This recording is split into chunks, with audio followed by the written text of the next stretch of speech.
Hello, everyone, and welcome to J and B on Sports Vibe. Women Love Sports too. Our special reporter is Brittany Connors. And Brittany, say hello to everyone out there. Hi, everyone. All right, this is our first edition in a series of webcasts about sports and athletics and social issues. Brittany, our first topic, which has been all over the news, but from a local perspective and your perspective, tell us, what do you think about what Jerry Jones is doing for the Dallas Cowboys and what's going on in his head? Well, unfortunately, I can't advise what's going on in his head, but, I think it's really unfortunate that players are being subjected to only participating in the sport and not having a voice unless it's the type of voice that they want to hear. They, management, advertisers, sponsors. So it gets a little, sticky. And I kind of feel like it's okay for you to voice your opinion, say what you have to say, as long as it doesn't offend anyone, or as long as it doesn't strike anyone as something that'll be like, unethical or unconstitutional, in which this instance with what's going on with the NFL, there's nothing unconstitutional about what these players are doing. They're simply using their status as a platform to voice their opinion. Now, has he struck a nerve with the NFL's Player Association and other professional organizations that might say, hey, wait a minute, there's nothing wrong with kneeling at the game or kneeling before the national anthem?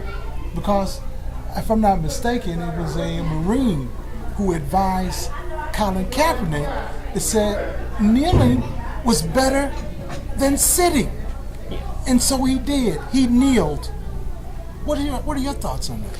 I feel like the Players Association, there are obviously players who agree with other players who have been kneeling and whatnot. They understand the concept. They understand what it is that actually represents. So, yeah, with the Players Association, I do feel like he struck a nerve there. Now, striking a nerve with other organizations or other leagues and things like that, if he did do that, this would silence them.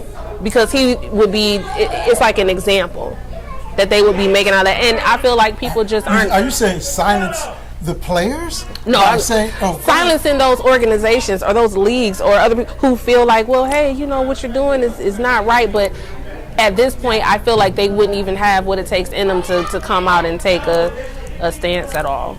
This weekend, or recently, Jamel Hill, Detroiter, stepped up and commented on what Jerry Jones, I guess, on this tweet thing, or the president or something like that, had said, and that kind of struck a nerve with a lot of people, including some players.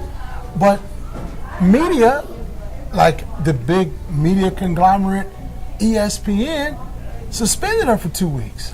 Because it's not about being able to be free to voice your opinion or say whatever it is. It's about being silent on issues that people would normally stand for and just playing your role. Hey, you're a news reporter, you're a journalist, you're a sports reporter.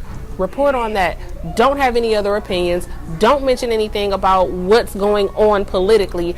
Do your job. Hey, you're a football player. We don't want to hear anything about kneeling or unfair treatment. You come here, you play football, and you go home. And it's like, so if you're not standing for what the rest of America is standing for or what Trump is standing for, then you're ostracized for it. And I think that's what happened in her case. Well, now you're a reporter. You're in these locker rooms. Tell us about that experience. Well, just from your perspective and sharing what you have experienced to a lot of these young, up-and-coming female African-American reporters out there. Well, or female reporters out there. Yeah, for any, and I can speak for myself as a black woman who just so happens to be a sports journalist. It's a difficult road because you're tested literally every time. So someone is like, oh, well, what do you know about basketball or what do you know about football? Then they have to take you through like a pop quiz of 100 questions just to solidify that you know what you're talking about versus a male a guy could not know much about a sport, but he can know enough to follow the conversation. And the guy will look at him like, oh yeah, you know your stuff. No, he doesn't. He does not. I know my stuff. I got kicked out of conversations before for knowing my stuff because I'm a female. So, and I knew in some instances more than the guys that were talking. So okay. Hold that thought, because coming up in the next segment, we're going to talk about, should the athletes take a stand or take a knee or kneel, or hey, step in and be a bigger voice now that Jamil Hill has been subjected to this treatment by ESPN.